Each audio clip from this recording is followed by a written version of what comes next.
গহপুৰত দুদিন ধৰি গড়ৰ বিচৰণক লৈ আতংক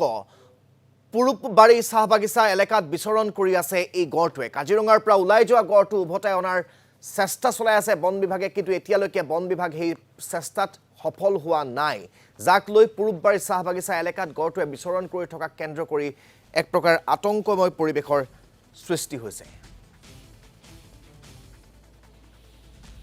শুই উঠাৰ পিছত মানে আল্লাহ এটা শুনি আছোঁ গড় আহিছে গৈ আহিছে তাৰপিছত আহিছোঁ টাউনতে আহিছোঁ বহুত মানুহে কথা পাতি আছোঁ তাৰপিছত এওঁৰ দোকানত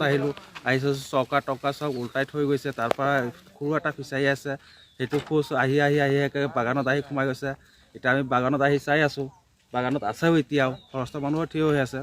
ফৰেষ্টৰ মানুহ বাৰু চেষ্টা কৰি আছে খেদিবলৈ কিন্তু আমাৰ মানে ভাগ্য ভাল এটা কাৰণতে যে আৰু অন্য কিবা অনিষ্ট কৰা নাই এতিয়ালৈকে বস্তুটো ইয়াতে সোমাই আছে বন বিভাগে কি চেষ্টা লয় আৰু আজি ৰাতিটো চাগে কি হয়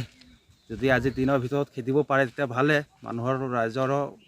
মন সন্তুষ্ট হ'ব নহ'লে ৰাতিটো পেচাব কৰিবলৈ ওলাবলৈ মানুহৰ ভয় লাগে না এই টাউন পাই গৈছে ধেমালি কথা নেকি দুইজনৰ